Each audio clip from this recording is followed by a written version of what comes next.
Hello friends, welcome to my channel. So why are pigs in a blanket also called kolaches?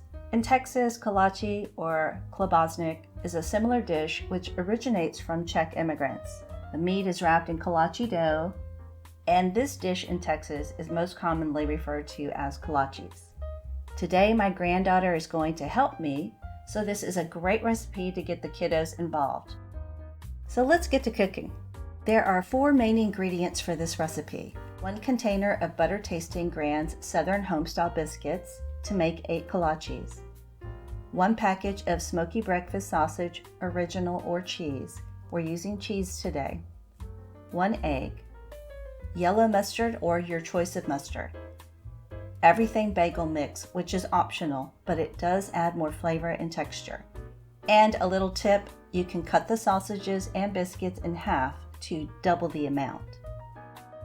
Begin by setting the oven to bake at 400 degrees Fahrenheit.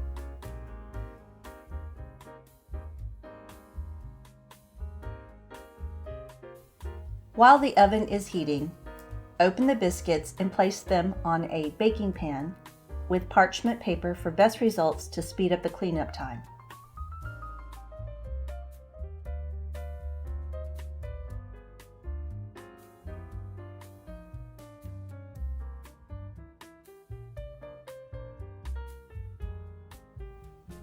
Then open the sausage package and roll each sausage in a biscuit. When rolling, press the biscuit against the crease to help seal the roll. Continue rolling until all the sausages are placed in a roll.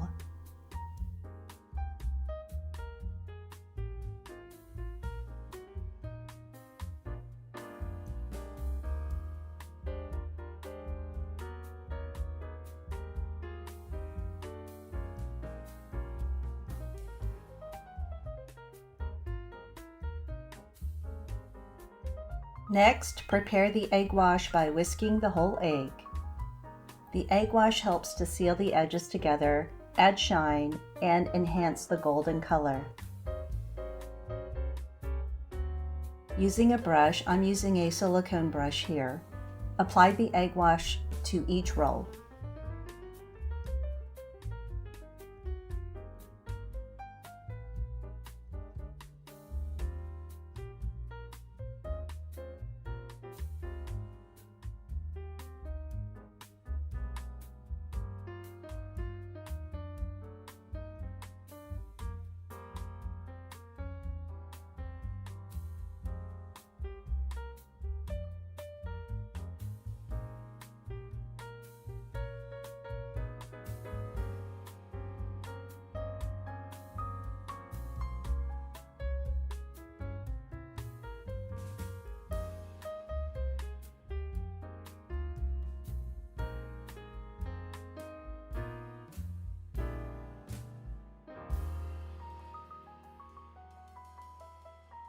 Once the oven is warmed to 400 degrees and the rolls are prepared, insert the tray and set a timer for 20 to 25 minutes, depending on your oven. To check if they're done, check the crust. It should be golden and flaky. Once they're done, remove them from the oven and set them aside to allow them to cool for about 5 minutes. Then plate and serve with your favorite mustard and or ketchup. What's great is they can be served warm or at room temperature, ideal for the kids' lunchbox. Fast and delicious, yummy. Remember, sharing is caring. Enjoy guys, you got this, and God bless. If you found this video to be helpful, please give us a like and subscribe so you don't miss out on upcoming recipes. Also, I'd love to hear from you, so feel free to leave any comments or questions, and please let me know if you decide to try the recipe.